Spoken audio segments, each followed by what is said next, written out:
मार्च 2020 में जब कोरोना पूरी दुनिया में बड़ी तेज़ी से फैल रहा था, तो उस टाइम पर पूरी दुनिया में लॉकडाउन लगना स्टार्ट हो गया था, जिस कारण से जितने भी स्पोर्ट्स इवेंट थे वो कैंसिल कर दिए गए थे। लेकिन मात्र सिर्फ एक एक्टिविटी चालू थी, वो थी स्टॉक मार्केट पूरी दुनिया में। तो जितने भी स्पोर्ट्स बैटिंग करते हैं, गैम्बलर हैं, उन्होंने उस टाइम स्पोर्ट्स इवेंट में वो बैटिंग नहीं कर पा रहे थे, तो उन्होंने फिर स्टॉक मार्केट में अपना कदम रखा।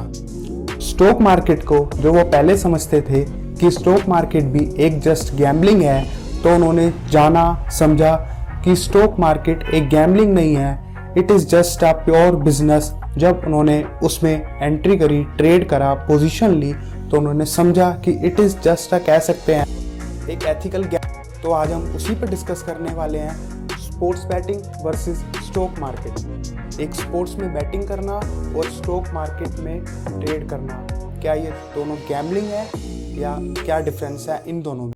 तो आप देख रहे हैं मार्केट में दावा, मैं हूं नितिन गुप्ता। अगर आप हमारे चैनल पर नए हैं तो जल्दी से चैनल को सब्सक्राइब कर लीजिए and press the bell icon button, ताकि आपको हमारी हर वीडियोस का नोटिफिकेशन मिलता रहे। लेकिन एक इम्पॉर्टेंट बात, किसी भी टाइप की स्पोर्ट्स गैम्बलिंग होती हैं, लॉटरीज, टिकट्स, इन्हें हमारा चैनल बिल्कुल भी प्रमोट नहीं करता। हमारा चैनल इन सारी एक्टिविटीज़ के बिल्कुल खिलाफ। तो आज हम आपको बताने वाले हैं इस वीडियो में कि stock market versus sports gambling, इनमें क्या डिफरेंस होता है। और जो लोग सोचते हैं कि स्टॉक मार्केट भी एक गैम्बलिंग है, तो शायद आज उन्हें भी पता चले कि stock market is not a gambling, stock market is a purely business.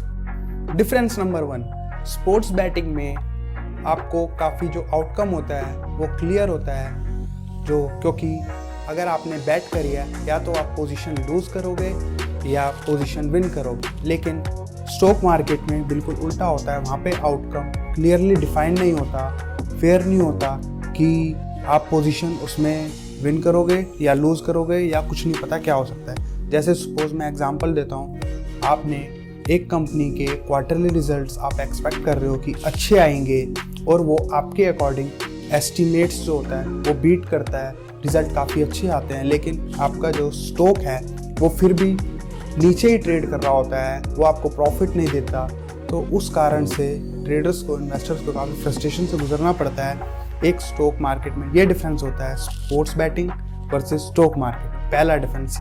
Difference number 2, sports batting में जो है एक लिमिटेड रिसोर्सेज हैं। एक इवेंट जब खत्म हो जाता है तो दूसरे इवेंट के लिए आपको वेट करना पड़ता है दोबारा बैटिंग लगाने के लिए। लेकिन स्टॉक मार्केट में लिक्विडिटी की बिल्कुल कमी नहीं है, और ये स्टॉक मार्केट का साइज बहुत बड़ा है, जहाँ पे आप जिस टाइम पे भी कोई भी पोजीशन लूज कर रहे हो तो उसे आगे भी कैरी फॉरवर्ड, रोल ओवर कर सकते। डिफरेंस नंबर 3, लेकिन ये पॉइंट इन दोनों में कॉमन है। जो स्पोर्ट्स बैटिंग होती है और स्टॉक मार्केट में जो ट्रेडर्स होते हैं, इसमें उन दोनों को सेम स्किल्स, सेम नॉलेज चाहिए होती है। जैसे कि जो क्षमता है उनकी, रिस्क एपिटाइट, रिस्क लेने की क्षमता, दोनों को सेम चाहिए होती। कहा जाता है रिस्क है तो इश्क है। Difference number 4, suppose 10 lakh rupees लेके आते हो और स्पोर्ट्स बैटिंग 10 लाख की करते हो, तो स्पोर्ट्स बैटिंग में आप या तो 10 लाख लूज करोगे या 10 लाख अर्न करोगे। लेकिन स्टॉक मार्केट में सपोज आप इन्वेस्टमेंट करते हो, तो आप उस स्टॉक मार्केट में रिस्क को रिड्यूस करने के लिए कुछ शेयर्स का, 50 शेयर्स का पोर्टफोलियो बना सकते हो अच्छा खासा, जो आपके रिस्क को रिड्यूस कर देता है। और सपोज आप स्टॉक मार्केट में अगर ट्रेडर हो, तो आप कुछ टूल्स यूज़ कर सकते हो, जैसे स्टॉप लॉस होता है, हेजिंग होता है। लेकिन ये सब टूल्स, हेजिंग, पोर्टफोलियो जो बनाते हैं, वो स्पोर्ट्स बैटिंग में बिल्कुल भी अप्लाई नहीं होता। यहाँ पे आप 10 लाख या तो गवाओगे या 10 लाख अर्न करके जाओगे। डिफरेंस नंबर 5, जो स्पोर्ट्स बैटिंग है उसमें आपकी जो पोजीशन है, बैटिंग है, वो एक फिक्स्ड है कि आप सपोज 10 लाख रुपीज़ लेके आए तो 10 लाख या तो लूज़ करोगे या 10 लाख अर्न करोगे। लेकिन इन स्टॉक मार्केट यहाँ पे विनिंग पोजीशन कोई फिक्स नहीं है, यहाँ पे आपको जैकपॉट लगने का भी चांस होता है कई बार। सपोज आप इन्वेस्टर हो और आपने अच्छा पोर्टफोलियो बनाया, तो कोई भी कंपनी का एक आध शेयर अगर आपका चल पड़ा तो वो जैकपॉट दे सकता है आपको। सपोज मैं एक एग्जांपल दूं, जैसे आइशर मोटर्स, इन्फोसिस, इन्होंने काफ़ी अच्छी वेल्थ क्रिएट करी है। और सपोज आप ट्रेडर हो, अगर आप ट्रेडिंग करते हो टूल्स यूज़ करके, तो आप उसमें कोई विंडफॉल प्रॉफिट भी आ सकता है। डिफरेंस नंबर 6 जो होता है टाइम ओरिजन इन दोनों में डिफरेंट है। जैसे सपोज आप स्टॉक मार्केट में इन्वेस्ट कर रहे हैं तो वहाँ पे आप कितने भी टाइम के लिए इन्वेस्ट कर सकते हैं, लॉन्ग टर्म पोजीशन होल्ड कर सकते हैं। और अगर सपोज आप ट्रेडर हैं और आप शॉर्ट टर्म में पोजीशन लूज़ कर रहे हैं तो उसे आगे रोल ओवर कर सकते हैं। लेकिन स्पोर्ट्स बैटिंग में जब इवेंट ख़त्म हो जाता है तो आप बैटिंग जो आपने करी है वो भी एंड हो जाती है, या तो आपने लूज़ करा या अर्न करा। डिफरेंस नंबर 7 जो है रिकवरी।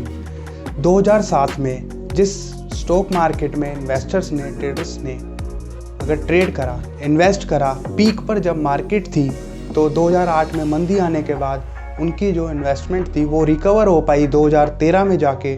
और उसके बाद जो बुल रन स्टार्ट हुआ 2019 तक, उसमें उन्होंने काफ़ी अच्छी वेल्थ क्रिएट करी। तो स्टॉक मार्केट में आप रिकवर कर सकते हो।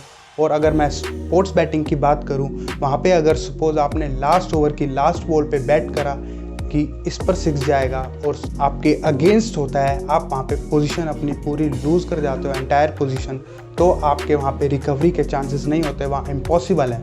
डिफरेंस नंबर 8, अगर आपने बैटिंग टिकट्स या लॉटरी टिकट्स अपनी लाइफ में रख रखी हैं तो उसकी कोई वैल्यू नहीं होती। लेकिन यहीं पे अगर आप शेयर्स खरीद के रखते हो तो उनकी कुछ ना कुछ वैल्यू हमेशा रहती है।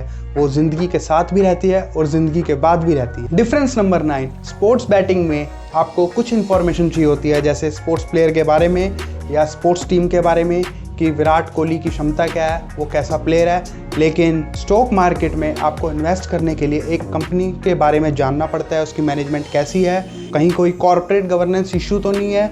तो उसके लिए आपको फंडामेंटली एनालाइज करना होता है, जो थोड़ा हार्ड होता है as compare to sports batting. Difference number 10, sports batting में आपको, सपोज मैं एग्जांपल लेता हूँ, आपका गोल है कि मुझे 10 लाख रुपीज़ अर्न करने हैं, तो आपको सेम बैट ऑफ अमाउंट लगाना पड़ेगा, 10 लाख ही लगाने पड़ेंगे।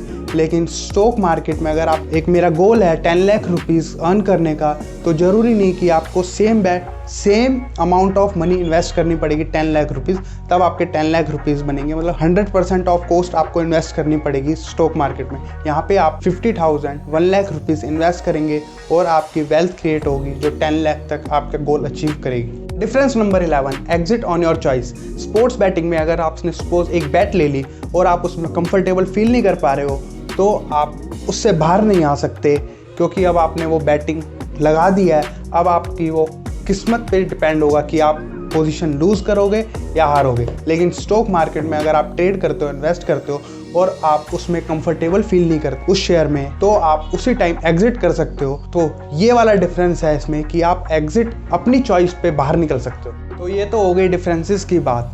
तो आपको पता ही होगा कि इंडिया में सिर्फ 5% लोग ट्रेडिंग इन्वेस्टमेंट करते हैं, लेकिन बाहर के देशों में, अगर मैं एक देश का नाम लूँ, यूएस जैसी कंट्री, उसमें कम से कम मोर देन 50% लोग ट्रेडिंग करते हैं, इन्वेस्टमेंट करते हैं। और वहाँ पे ज़्यादा जो स्पोर्ट्स बैटिंग है उसका कल्चर काफ़ी अच्छा है और गवर्नमेंट ने भी वहाँ पे वो लीगल कर रखा है। तो जब कोरोना की वजह से लॉकडाउन लगा, जब स्पोर्ट्स इवेंट कैंसिल कर दिए गए थे, तो जितने भी वहाँ के यूएस के जो पंटर थे, जो स्पोर्ट्स में बैटिंग करते हैं, हॉर्स में बैटिंग करते हैं, गैम्बलिंग करते हैं, उन्होंने स्टॉक मार्केट में कदम रखा।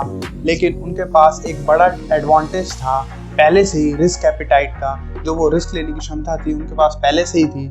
लेकिन उसके बाद उन्होंने समझा रिस्क को मैनेज करना, मनी मैनेजमेंट एंड ट्रेडिंग की साइकोलॉजी को समझा, और सबसे बड़ी बात, इमोशंस को कंट्रोल करना सीखा इस मार्केट में, कि कैसे इमोशंस को कंट्रोल किया जाए। मैथ से सोचना है इसमें, क्योंकि स्टॉक मार्केट में सिर्फ मैथ्स काम करती है, यहाँ पे इमोशंस की कोई जगह नहीं है। तो stock market is not a gambling, it is just a pure business. तभी तो इंडिया में बाकी सारी जो गैम्बलिंग है, बैटिंग है, स्पोर्ट्स बैटिंग, वो सारी हमारी गवर्नमेंट ने इलीगल कर रखी हैं। लेकिन स्टॉक मार्केट लीगल है ऑल ओवर द वर्ल्ड, क्योंकि वो एक्चुअल में गैम्बलिंग नहीं है, वो हमारी गवर्नमेंट भी जानती है।